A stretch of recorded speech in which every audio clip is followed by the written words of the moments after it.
BLIP Applied, Chapter 8, BLIP at Module Level. So we talked a lot about the program level, and I'm now going to give you some examples from the virtual learning environment that we use at the University of Surrey Business School called Surrey Learn, particularly for the program, the Postgraduate Certificate in Management Education, and also the module Marketing in a Digital Environment. So for this purpose, I will now load into the Internet Explorer. Okay, so let's start with the Postgraduate Certificate in Management Education, and let's pick out one of the modules here. So you can see here the familiar visual representation of the program, and if I then go into content, it's a bit bigger, okay, and pick, let's say, module 1, for instance, you can see that I have used the virtual learning environment in a way that it gives students an overview of the module by being quite detailed about what they're going to learn in this particular module. So again, we produced a sort of visual representation of not just even the program, but the module. And here you can see that the 3 areas, the business school environment, international perspectives, and management education research, is then broken deeper into different aspects here as well. Going down then, I started by referring to the particular assignment question, so the learning growth if you want. And this really guides the whole module, but also makes it very relevant to the students what it is that they're actually about to learn, and also what it is that I want them to focus on. So I mentioned also in Chapter 7, when I talked about this particular program, that I took a sort of more topic-led approach. Now, you can see this here in the module by outlining a number of different key areas that they can focus on. But then further on, I have also implemented those here in the review questions. And it should really guide students to think about some of those areas in more depth. So here you can bring in the critical aspect that you're looking for instance. A big component of this program and in each module is to be reflective. So again, I ask them sort of reflective questions. So that's at the highest level of the module. And if you think about the module as sort of an onion principle, sort of from the outside in, the review questions then get more detailed and more detailed and more detailed for each particular key area of that module. So here we have 3 different key areas: business school environment, international perspectives, and management education research.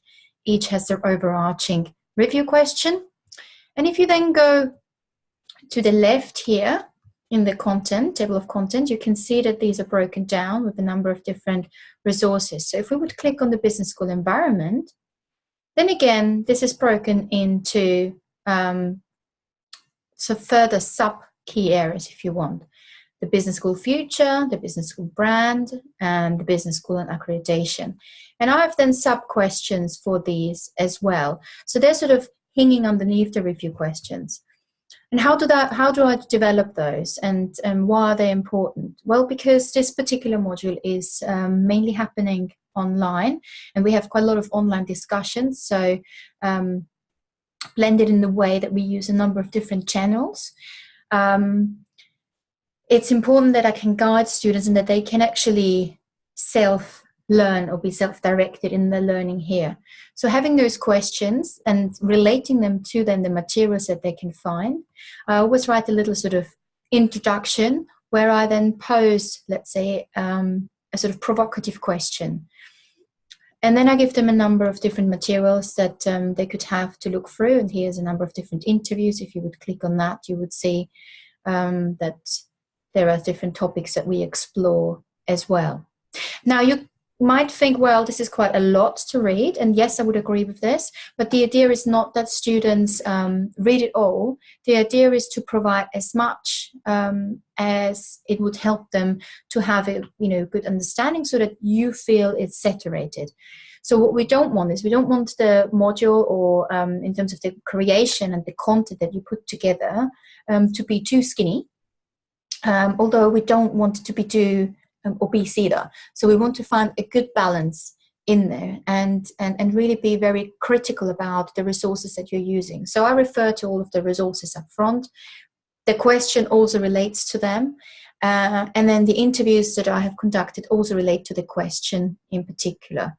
So you can see that in the creation phase here, I was very much thinking about what is it that the students will value, what's the learning value, what's the learning purpose, how does it fit in with the learning growth, and obviously what sort of channels can I use there to ensure that they get it all holistically together. And the same is done for the business school brand. Again, I wrote a little sort of introduction that leads to a question and then some materials that can further explore it. But again, we have little sort of 4 different types here and so on. And then again, for business schools and accreditation, there's a little bit more around the professional services that are also involved in that sort of process. So I've got a podcast here, because in this case, the podcast was absolutely sufficient. So I didn't really need a video to do that. And that's how this sort of module went. And then obviously with the assessments, so for module 1, they had to write an individual essay, which is here, and a reflective account, which is a week later, to think about how the learning took place. And then they also had to do some peer feedback discussions. So again, I uploaded everything for the students here so that they later on could give each other peer feedback. So I paired them up, and then they gave individual feedback to each of the different documents, and the same for the reflection. But again, here I gave a little bit of an introduction into what it is, and we follow this through for the same structures and followed through for each of the different modules, with the exception of module 4, which is the sort of practice module that is actually the 3-day summer school, and that's taking place at Surrey itself.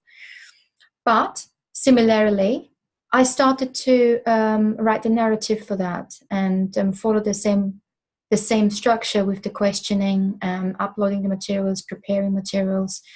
So in this case, they're doing a group project, and I have uploaded a group project brief already, but also the BLIP toolkit that I'm explaining here is part of that here, and then some further resources along the way. So all of these aspects are available to students very much up front before they actually start, and very little has been added. So you can see from a creation point of view that I've really tried to saturate that. Now, similarly, I look at marketing in the digital environment, which is a module that is delivered, oh, that's the one from last year, which is a module that is delivered face-to-face in 3-hour workshops. And here I've adopted a similar approach. In this particular module, I used a news item to communicate with students, to upload various things along the way, from information about guest speakers to feedback that's available, giving them sort of more overall feedback, what the themes are, for instance, that I drew out in one of the assessments here. But I start using this particular tool in the very, very beginning. So if I go all the way to the bottom, hopefully you can see, there's 2, that I started communicating with them back in November and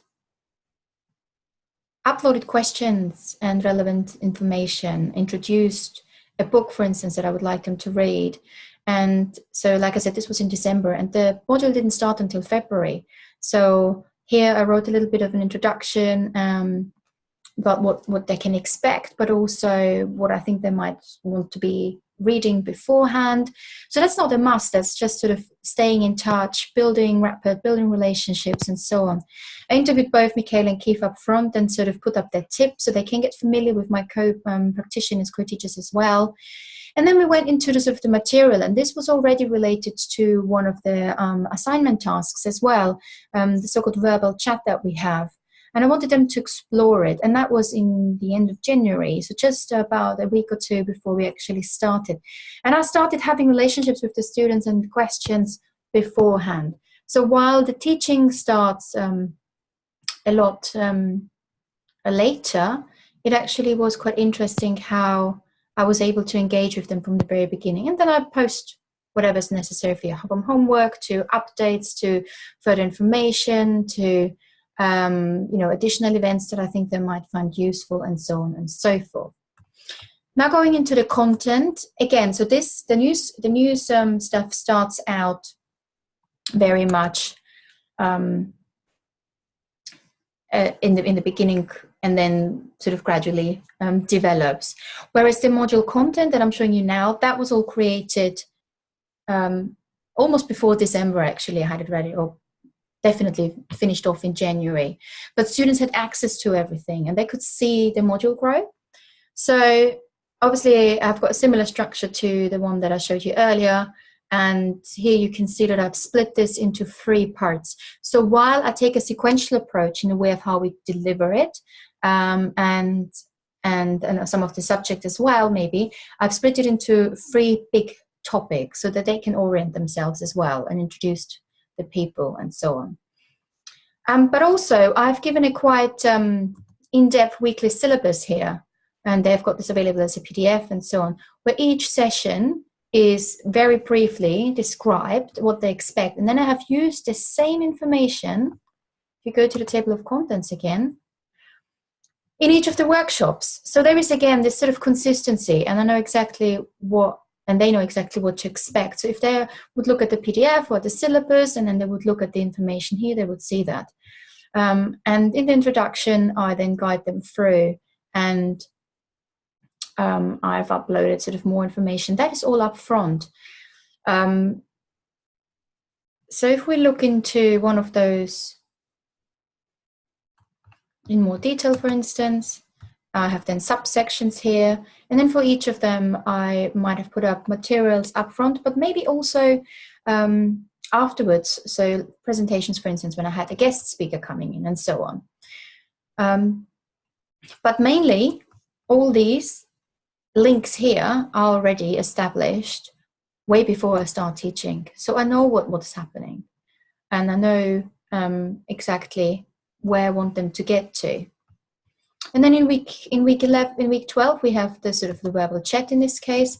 So each week, students were either developing or getting a number of different questions that would come to the open book verbal exam.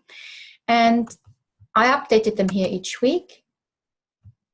You can see that, and automatically this was also linked to the assessment area where it says assessment information, which I'm showing you now, where it will update the questions here. Yeah. Now going to the assessment information, so obviously I use very standard language here. Just not to confuse students, we haven't yet introduced the ideas about the learning growth and things like that, but that might come at a later point. But here you can see that we have the group project and the verbal exam, and I give a bit of information around that, what it is. And then again, I stick to the visual representation, the same sort of color scheme along the way. And that is something that is actually quite useful for them. Give them really detailed information. And this is all prepared and done upfront before they start. So in session 1, I can introduce them to that structure and show them that, with the exception of the chat questions that evolve each week. But all the criteria, the procedure, everything else is thought through from the very beginning to the very end. And I can share this with my co-teachers. I can give them the agenda. They know what's happening and so on. So and also, if I have questions from students, I actually have a number of different answers to that. So you can see that it is very sequential and a way that students can make sense of it. But then I have something called additional resources, where I might put something up. In this case, I didn't, because I didn't need anything. So actually, I could delete that. I think it's published. But yes, I think it's one of those things where you can really think, okay, what is it how can I use the space that I have available? And what is it that I want students to know at what point in time? And so on.